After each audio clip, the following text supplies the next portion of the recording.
Here is me with a body resembling a bag of yogurt. Fast forward a few months and bam, muscles and stuff. Also, I came up with this trendy way of wearing shirts, mostly on your neck, and I even grew a power beard, looks like, so. I would like to say my only purpose for making this video is to raise an army of jacked nerds, gamers from around the world with gigantic pecs and biceps for no reason at all, just because, really. I would like to say I explored a variety of different avenues, trying to achieve this in the shortest period of time. First, trying to steal a pube plucked directly from the sack of the god of thunder, Thor. Unfortunately, the said pube did not contain the anabolic properties I was searching for and simply left a rash. After that, I tried the next best thing, which was Andrew Tate. 4 pubes stolen from his Manscaped razor, brought to my house. Didn't work. The next morning, I woke up, my children were bald, and they could only say the word Bugatti. It was at this point I decided I would go old school, so I'll show you the workout I used. So all this comes down to something I made up called the 30-hour rule. 30 hours done all at once is going to do absolutely nothing. It needs to be 30 minutes a day, 5 days a week, over 12 weeks. After 12 weeks, you will look totally different. I also want to say that I have had to get back into shape a million times before. For example, I was deploying to Afghanistan. The US government decided the best way to get ready for Afghanistan would be to go live in a tent in the forest of North Carolina for 6 months.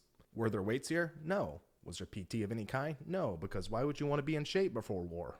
Who knows? Point is, I got to Afghanistan, was able to lift weights for the first time in 6 to 8 months.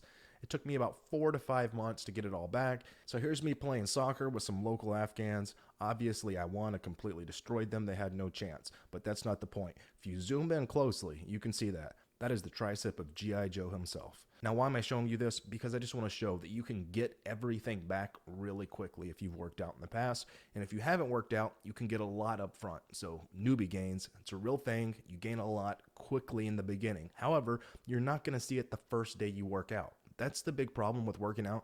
It's not McDonald's. You don't get your hamburger through the window right after you say that you want it. It's going to take a minute. Not a lot of time. Like I said, 30 hours. You just have to do it consistently. I'm going to show you the exact workout program I was using, which is very different because I only had one set of Bowflex adjustable dumbbells in my house. This happened right towards the beginning of lockdown, and everything was sold out everywhere. There was no gym equipment to be found anywhere at all. This is what I had. So my basic workout plan was I tried to mash everything into 4 days, take a day off, then do another 4 days. Sometimes you miss a workout here and there, but you just got to stay somewhat consistent with this and just keep doing it. If you miss a day, fine, do the next one. It's okay. But don't just decide, oh, I missed a day, I'll miss another one, and then it's 2 weeks down the road, and that's not going to work here. This is like Dark Souls. You got to get to a bonfire to save your progress. If you just keep stopping halfway there, nothing's going to happen. You're going to have to start over from day one. So get to the 12-week save point. This was kind of like a basic bro split, except for on some days I would do 2 body parts to compress everything into 4 days. Essentially, it's divided into chest, arms, back, shoulders, and legs, which is 5 workouts, which you can do over 5 days, or you can do what I did and do it over 4 days and take a day off. But I recommend most people do it over 5 days and take the weekend off because it's just hard for people to keep track of stuff like this if they're not used to doing it. So there's some gamers who have actually done stuff like this, like Mr. Beast is working out in his bedroom. PewDiePie had a little weight set at his house and he got into really good shape. I think not having any idea what he was doing. I think he was just winging it, which is a great place to start. Just wing it. You don't have to, but you can. So for chest, dumbbell presses, which we'll start here with the close-up shot of my taint for some reason. Look, the foam kept falling on my face and I had to hold it with my feet. So, I did what I had to do to get the job done. Normally, you'd have to subscribe to my OnlyFans to get, this kind of content. Next up, dumbbell flies. Dude, do your dumbbell flies on the floor, even if you have a gym or a bench. It's going to save your shoulders. Not always. You can do it on the bench sometimes, but it helps you learn form early on. You can do heavier weight. You don't have to worry about tech pairs. I don't know who's getting tech pairs because that's not a thing. Pec tears, but I don't see a lot of people getting pec tears doing flies anyways, but it will save your shoulders. I had a lot of shoulder problems, and now they're completely gone just doing flies on the floor. Changing that one thing was huge. And then I would finish it off doing pullovers with single dumbbell presses just to max out at the end. But this is something I read that Arnold did back when I was 16 or something.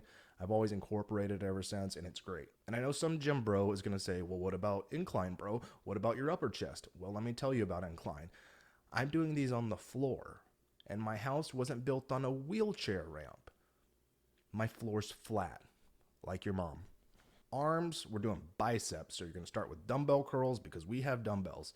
After that, hammer curls, and this variant of a concentration curl, which is just sort of bent over with a straight arm, and it's just to kind of keep more tension on the muscle without any swinging of any kind. For triceps, you're doing dips and skull crushers. There's a variety of ways you can mix this up. Dips, I didn't have a dip bar at the time, so I used chairs or stools or something, but you can use your grandma's knees if you need to. Just anything you can find, you can knock out the dips with. So a long time ago, I had met this guy who had got out of prison who showed me this body weight tricep extension, and I love these, so I always do these. For shoulders, you're doing shoulder presses, lateral raises, and sort of a bent over lateral raise or reverse fly. That's just for your rear delts. The reason you're not doing your front delts is because, dude, if you log into Fortnite 3 times in a row, your front delts will grow. You stub your toe while you're stealing a piece of fried chicken from the fridge at night, your front delt grows. I don't know who does that. That'd be a weird thing to take in the middle of the night. But either way, no matter what you do, your front delt grows. For back, pull-ups in a variety of rows. So you can do a bunch of different forms of the rows, more upright, less upright, so on and so forth. But mostly the bent over row where your arm is being stabilized on a chair or something. For pull-ups, I was using a door frame, holding on for dear life, like Mufasa. You can get pull-up bars now. They were all sold out everywhere. I was literally using the frame of the door and a tree branch outside. So you can do a lot more with that. I think the pull-up things are like $15 at Target or Walmart or wherever you buy your stuff. For legs, very basic squats, lunges, and deadlifts. These are just 3 core ones. Now I have a monkey foot, not like from an orangutan. It's an accessory that goes on your shoe where you can grab dumbbells. Do leg curls, leg extensions, just a bunch of different exercises. I'm not including them because I wasn't doing them at this time because I did not have that at the time. Now, a big difference in what I did this time compared to other times is my rep ranges were much higher, and I found it to be extremely effective, and I recommend anyone starting out because my dumbbells maxed out at 52.5 pounds. That's how much they could adjust to. That was it. So that's what I had to work with. I tried to do some stuff with rubber bands and it was a disaster. You'll slap yourself right in the pecker trying to use the rubber bands and dumbbells. But 52.5 pounds isn't a ton of weight when you're doing chest and a lot of other the big muscle groups. So I had to adjust to the higher reps, and it made my muscles grow faster. They came back faster than they normally would have when I was doing the rep ranges of 8 to 12. You do the form right, and then the strength and gains will come. I promise. Just get your form down. You need repetitions to get your form down. It's like brushing your teeth when you're a kid. After a few months, your mom doesn't have to tell you to brush your teeth anymore. You just do it on your own, unless you're British, and then you don't do it at all. All right, the diet side of this is super, super easy. I can't tell you exactly what I was eating at that time, but I can tell you my overall philosophy when it comes to eating, which is super not strict. Eat whatever you want, essentially. Make sure you get your workout. If you don't need to change anything with your diet right now and you just can do the workout side, just do that. Just do that part and slowly change your diet as you go. But my general philosophy is 1 pound of lean meat per 100 pounds of body weight. Now, when I say body weight, I'm talking about ideal body weight. So you want to weigh 175. So that means you need to eat about 1.75 pounds of lean meat a day.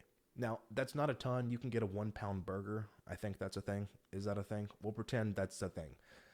Just get the meat. The lean meat has about 100 grams of protein per pound. That's why I'm saying lean meat. I don't care if it's lean. I don't care if it's super fatty. I don't care if it's bacon.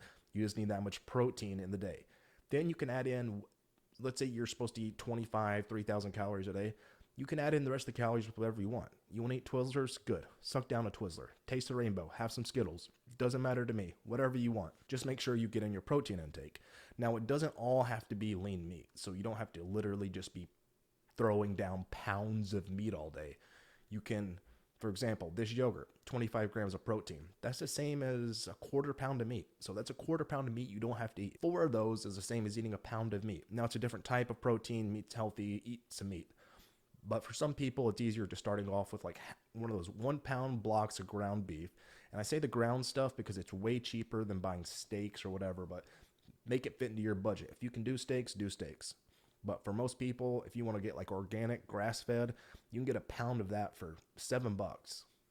And to get a 1 pound steak that's organic and grass-fed is going to be far more expensive. And if you're like on a super budget, you can go to Walmart and get a giant log of ground beef that's longer than a horse's dong weighs like 30 pounds and it's $20. It's like $2 a pound or $1.50 a pound or something. It's nuts. So this is achievable basically on any budget whatsoever. Now just get in the meat. You can start with half a pound, then move yourself up to the pound a day and then maybe the pound and a half.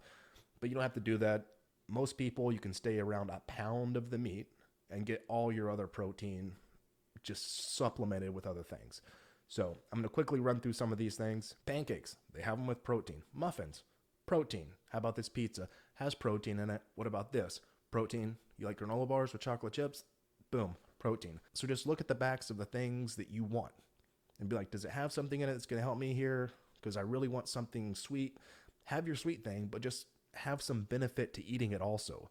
Don't just be eating ass for the sake of eating ass. Like, get something out of the ass eating. I'm pretty sure that example makes sense, but I'm not quite positive. If you're one of those disabled people who can't drink milk, whenever dairy comes around, you fall on the floor and pee your pants. Guess what there is? Fairlife has a milk, double the protein of regular milk, and no lactose, so you can have it. Now, H-E-B also has a brand of this called Mootopia, which is the one that I have, but some people aren't blessed enough to live in a place that has H-E-B, the greatest grocery store chain in the history of the world. So eat the things you want. If you want to go to Arby's, go ahead. But if you go to Arby's, get like more meat. That's their slogan. Is who goes to Arby's? Is Arby's still open? How are they still open? Their sandwich, doesn't that sandwich look like something that someone stuck their finger in? Okay.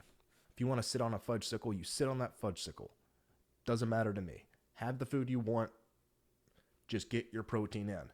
This really is like a triangle, which is calories, protein, and exercise. That's it. The carbs and the fats, I'm not saying they're not important. I'm not saying they don't matter, but this is like advanced science for most people. There is no American who's not getting enough carbohydrates. It just doesn't exist. That person has never lived. They're all getting too many carbs. So you don't have to worry about the carbs. You don't have to worry about the fat. You will get those as you go. You don't have to be super worried that if you eat a Skittle, you're not going to have a vein going through the tip of your nipple like you wanted. None of that matters. You're going to get in shape. You're going to look good.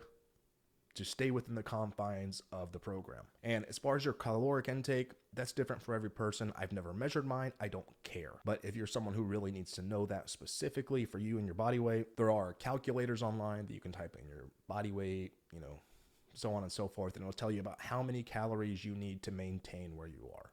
Now, if you're overweight, you need to eat a few hundred calories less than that.